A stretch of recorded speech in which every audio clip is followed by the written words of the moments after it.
Fortes chuvas atingiram Petrópolis, na região serrana do Rio, hoje. A gente começa essa edição com a busca incansável de bombeiros e voluntários por desaparecidos na tragédia em Petrópolis, na região serrana do Rio. O número de mortos subiu para 104 e há centenas de desabrigados.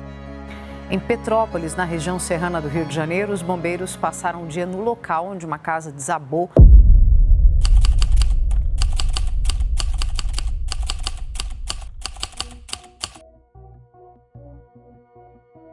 Eu estava de folga, já não estava mais no quartel, já depois do expediente, que começou as primeiras informações do que tinha acontecido em Petrópolis. A gente não tinha muita noção do que realmente a dimensão.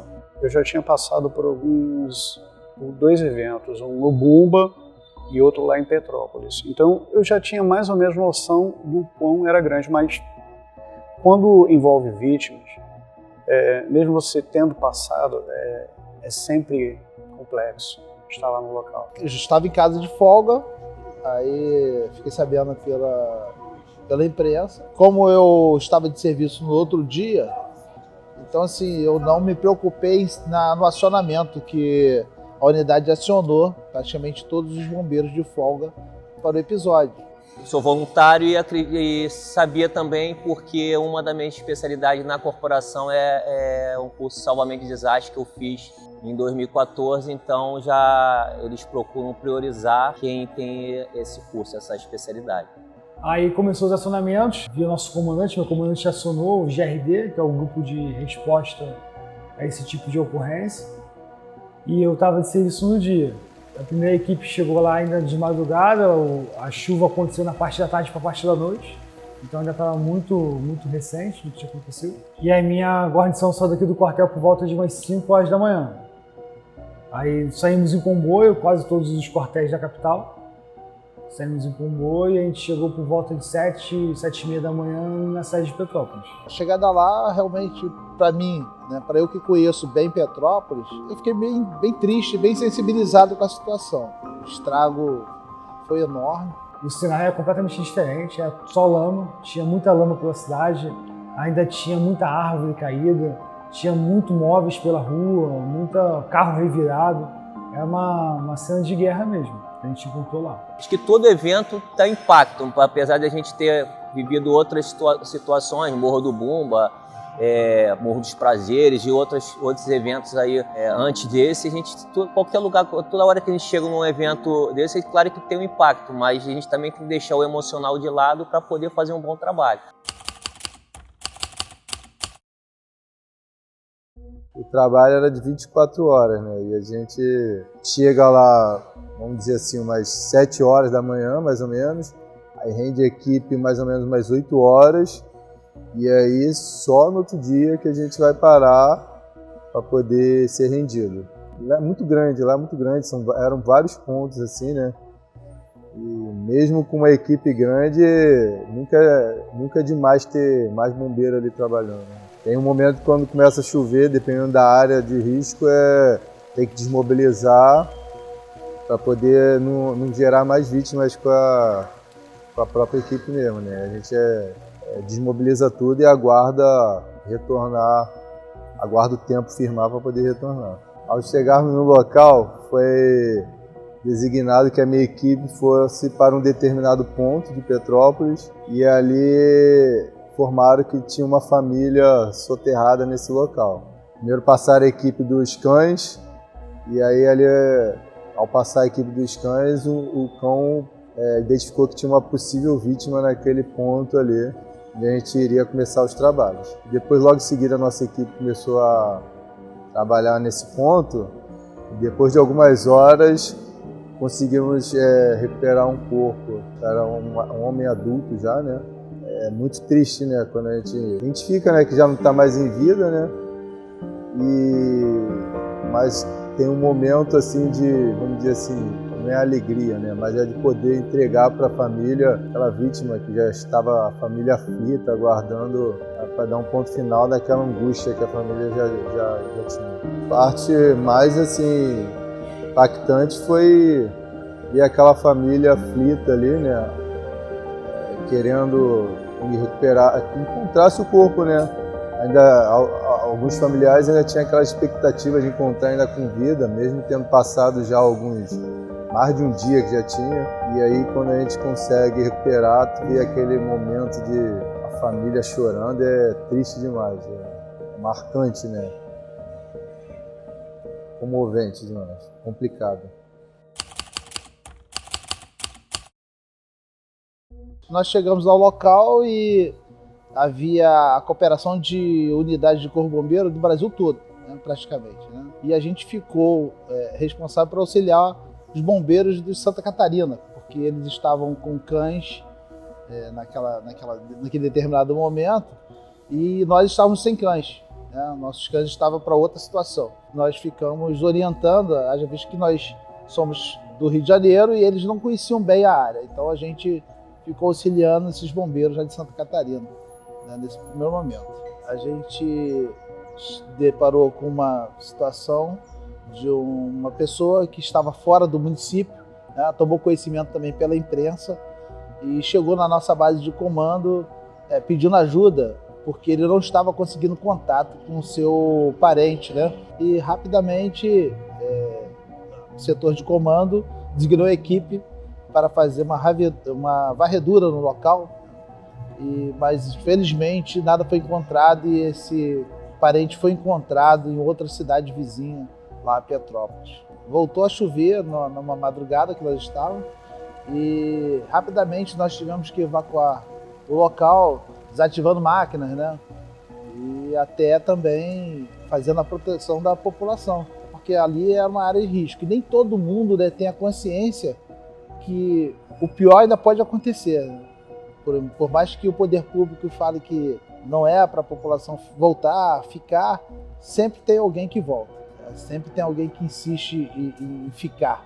E isso é até... Assim, a gente se explica, né? A pessoa está ali há muitos anos, né? Conquista com sacrifício aquela casa, os seus bens, e realmente é complicado. Mas...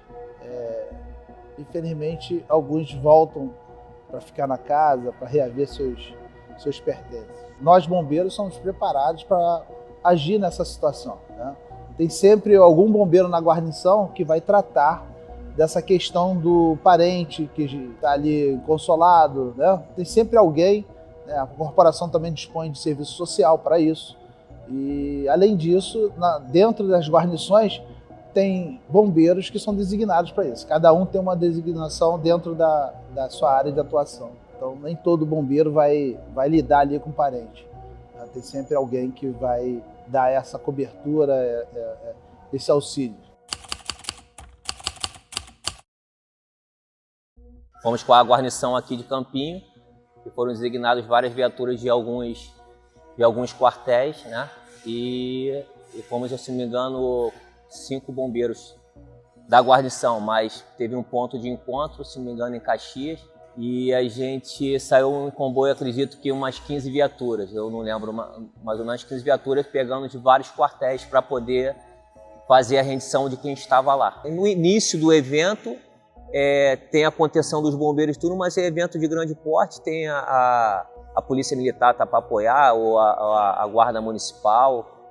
Então tem essa parte dessa contenção ali, nem todo mundo vai para a área quente. Normalmente fica um morador ali, a gente precisa deles também para entender onde que ficam as casas, né? Onde que eram as casas, para poder, já conhece a área ali, já sabe, pô, esse muro, um exemplo, o muro vermelho é da casa de fulano. Então precisa para dar uma orientação. Se não me engano, foi Morro da Oficina, onde tinha uma menina, uma criança que estava lá, faltava só o corpo dessa criança nessa região lá. E fizemos a busca ali, como tem a dificuldade também, teve os cães para poder farejar, e isso confunde muito com os animais, né? Ficamos o dia todo, praticamente as 24 horas, na busca dessa menina, mas uma estimativa de onde estaria a casa, né? De acordo com o móvel de um guarda-roupa, né, a cômoda, um brinquedo dela ali. No tempo que eu fiquei lá, essas 24 horas, não tivemos êxito no encontro dessa menina. E, se não me engano, no dia seguinte eles conseguiram achar. No meu quadrante ali, na minha área ali, era para fazer a busca dessa menina. Mas não tinha só a minha equipe, tinha vários pontos ali de deslizamento que tinham outras equipes trabalhando. Mas onde eu estava era para localizar essa menina. E todos ao redor foram encontrados no dia anterior, nos outros dias. A gente estava ali para encontrar ela. Marca muito que o pai da menina estava lá. Quando vê um brinquedo, uma roupa da filha, aí tem a parte emocional da vítima também. A gente tem que se manter firme também para a gente não chorar junto. Mas quando o evento acontece, nós vamos para o local e a nossa central sabe que houve um deslizamento e possível vítimas. Quando nós chegamos ao local, descobrimos que temos vítimas, nós iniciamos um processo de remoção do entulho, só que as equipes especializadas também são acionadas e os sobreavisos para vir ao local, para serem efetuados procedimentos com técnica. Enquanto isso, a gente vai removendo os escombros. Se tiver que cavar, cada metro que a gente cava, a gente vai apoiando, entendeu? E no final de tudo, esse pessoal especializado sempre passa algum tópico de conhecimento. Ó, quando vocês forem para tal local, observem sempre, mantenham sempre um para avisar se houver algum deslizamento de alguma coisa. São pequenos detalhes. Ele bota uma marcação, se o entulho, o barranco veio descendo ali, ó, desceu tantos metros, então é assim que a gente atua. Alguns parênteses que indicavam a casa ficava em tal local, porque, como eu te falei, somente alicerce da casa. A casa não tinha coluna, mas tinha sapata e cinta da parte de baixo, o alicerce. Mas os parentes, sabiam mais ou menos onde ficavam as residências. Eles indicavam, ó, o quarto ficava em tal local. A gente tinha mais ou menos noção de onde ficava localizada a casa. Aí tinha que fazer todo um processo, saber se tinha laje em cima, roupas, posicionar para ver onde ficava a cozinha. Aí a máquina, ter o cuidado para não passar por cima da estrutura para não acabar esmagando o corpo. 2 vítimas ainda faltavam, 3 vítimas. Nós conseguimos, com o comandante-tenente Juan Araújo, também com o maquinário, graças ao maquinário, remover o local onde estava a probabilidade de estar as vítimas. Aí conseguimos retirar uma à noite e outra na parte da manhã, antes da passagem de serviço, lá para as 9 horas da manhã. Uma foi numa residência, a máquina teve que subir o barro. Então ele cavava, ia jogando material e pedras que tinham, ele jogava para fazer alicerce para que ele pudesse subir para um outro patamar, no qual estavam as 2 vítimas ainda a serem resgatadas e uma terceira em um outro local mais à frente. Chegando nesse local, ele começou a revirar e a gente ficava sentado ao lado direito na máquina, e se tivesse algum vestígio de roupa, a gente apitava. Em um dado momento, à noite, conseguimos achar uma. Demos um sinal, não fui eu, alguém deu o sinal, aí tinha uma equipe que ia até o local para poder retirar os escombros com enxada e para a máquina não perfurar a pessoa.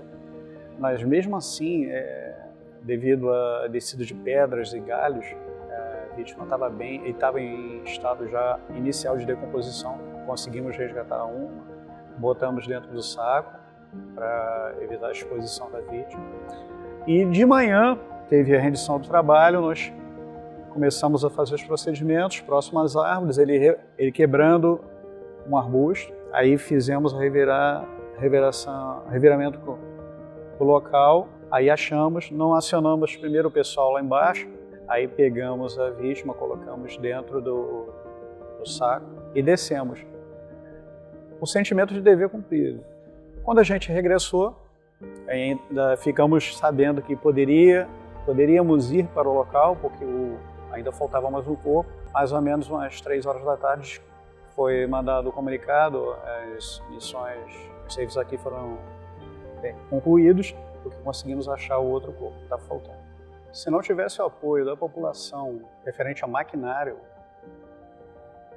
ficaria muito mais arriscado para os bombeiros trabalharem lá, porque nós fomos removidos toneladas de lama.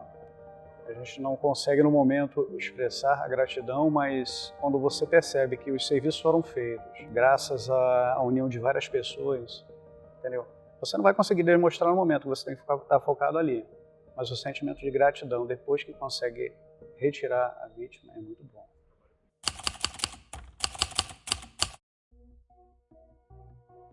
O quartel de Petrópolis estava filtrando as ocorrências que chegavam até via 193, ele filtrava e ele disparava as equipes para os pontos que precisavam ser disparados. E quando nós chegamos lá, eu me apresentei e aí eu recebi a minha ocorrência, né? A minha missão do dia, que é no Morro da Oficina. A gente fala agora da situação em Petrópolis. Segundo o último balanço divulgado pelos bombeiros, o número de mortos chega a 229. As buscas no Morro da Oficina, um dos locais mais atingidos pelo temporal que provocou a maior tragédia da história da cidade imperial. Os bombeiros eles estão atrás dessas casas aí, onde já foram encontradas 62 pessoas sem vida. Ou seja, a cada 3 mortes, uma é daqui do Morro da Oficina. Quando eu cheguei no Morro da Oficina, eu fui direto para o posto de comando, que é afastado do morro, não é próximo, e ele era protegido por um conjunto de prédios. Ele é atrás do Morro da Oficina. Aí eu recebi o meu setor, eu e a minha equipe, a gente foi para o setor responsável que estava incumbido a gente, né? Quando a gente vai para trás dos prédios, que a gente começa a ter o acesso do Morro da Oficina, que a gente começa a ter a dimensão do que realmente tinha acontecido. A gente começa a ver fotos aéreas pelo telefone, você botava no Google Maps, você via o Morro da Oficina, para ter uma noção de quantas casas tinham sido destruídas, né? Aí você olhava aquele mundo de lama, tu via que realmente a metade do morro tinha ido embora e muitas casas tinham sido. Aí a gente chegou lá, ainda tinha muito civil no local. A gente tirava elas, mas ao mesmo tempo a gente colhia informações. Onde podia ter uma possível vítima, onde podia ter uma possível casa, onde se viu alguma vítima, se alguém chamou, ou se alguém pediu por ajuda. A gente usa a população que mora no local para ter uma noção de como era o cenário antes da tragédia, né? Meu setor era onde tinha um rapaz do Exército trabalhando, que foram 4 vítimas. A família dele eram 4 pessoas que estavam soterradas ali. Ele nos ajuda a identificar mais ou menos o que era a casa, onde era a casa. A gente só consegue ver o chão da casa, então a gente tem noção do que a casa veio para frente, que escorreu, né? Era muito recente que tinha acontecido, então ainda havia risco de mais deslizamento. Então a gente calcula uma rota de fuga, a gente calcula o risco, a gente vê como está a condição do terreno, para ver se a gente vai conseguir trabalhar ou não ali naquele momento. A gente tinha uma noção que ia chover mais, a gente via a previsão do tempo ia chover mais, mas naquele momento que eu cheguei ali não estava chovendo. Então a gente ia aproveitar aquele terreno fofo, né, que ainda está molhado, que é mais fácil de cavar, para a gente conseguir trabalhar naquele tempo vital das vítimas. Aquela primeira 24 horas ali é essencial para você achar pessoas com vida. A gente sabia por relato do familiar que estava ali tentando ajudar a gente. As pessoas não querem sair do local. Se o bombeiro pegar pelo braço e não tirar, as pessoas não vão sair do local, porque é só a família que está ali. É a sua casa, é tudo seu, então as pessoas não vão querer sair do local. Como ele era um militar e tinha uma equipe do Exército nos ajudando, eles ficaram lá, eles eram preparados, eles tinham condições disso, eles tinham equipamento, eles tinham todo o potencial para ajudar a nossa guarnição. A gente faz um pré-cadastro das vítimas que estão lá, a gente saber o que a gente está procurando. Então eram 4 pessoas, 3 do sexo feminino, uma do masculino, sendo que uma dessas pessoas era uma criança. E nas primeiras 3 horas a gente achou o primeiro corpo já. A gente achou a criança sem vida. Fazemos todo o procedimento que tem que fazer para retirar, né, reconhecimento, o familiar ajuda a reconhecer. Como tinha acabado de acontecer, a lama estava muito fresca e era uma parte do alto do morro, então a gente não conseguia trabalhar com máquina. A escavadeira, a reta escavadeira não chegava. Então foi praticamente todo o trabalho manual. A gente ficou o tempo todo fazendo trabalho manual, retirando com balde, com pá, enxada, para poder fazer esse serviço. Depois, com o tempo, que a gente começou a construir acesso, a gente começou a trabalhar com a retroescavadeira. Aí, logo em seguida, que a gente achou a criança, a gente tinha noção que a gente estava trabalhando no local certo. Que aquele local é o local que a gente tinha que dar continuidade. E como é uma criança, a gente imagina que tenha pessoas próximas da criança. Que ela não estaria sozinha num dia de chuva Então o que a gente faz? A gente foca naquele setor que a gente achou criança. E aí a gente logrou êxito. Logo em seguida a gente achou mais 2 corpos próximos da criança. Acredito que em 6 horas de trabalho a gente já tinha achado 3 corpos. Infelizmente sem vida. A parte da tarde começa a chover forte. A gente tem que parar de trabalhar. É um momento difícil, né? Porque a gente sabe que tem uma pessoa ali que precisa da nossa ajuda. Os familiares estão ali vendo. Eles não entendem que tem que parar de trabalhar por conta de segurança, mas aí faz parte do trabalho. Então a gente tem que ter pulso firme, a gente tem que saber que não tem mais como continuar. A gente não pode botar nossa guarnição em risco. A gente não pode botar as pessoas que estão ali trabalhando em risco. Aí assim que a chuva cessa, a gente volta ao ponto quente, área quente, e volta a trabalhar. Só que nós batemos praticamente toda a área que podia estar casa. A gente achou quase todos os móveis, a gente achou quase tudo, e a gente chega ao chão da segunda casa, da casa de baixo. Então a gente vê que a quarta vítima não estava ali naquele pedaço. Nesse momento a retroescavadeira já chega onde a gente estava trabalhando, que tinha mais ou menos umas 7, 8 horas de trabalho, então ela já conseguiu chegar. Então a gente usa a retroescavadeira como auxílio para ver a parte que a gente ainda não tinha mexido. Aí, com a ajuda da retroescavadeira, ela tira boa parte da lama que estava num setor que a gente estava usando como descarte, e ali a gente acha a quarta vítima. Quando a gente acha a quarta vítima, a gente tem a nossa sensação de dever cumprido, né? A nossa missão que a gente foi ali realizar. Infelizmente, a gente acha todo mundo sem vida, mas também é uma forma importante de encerrar o ciclo. Né?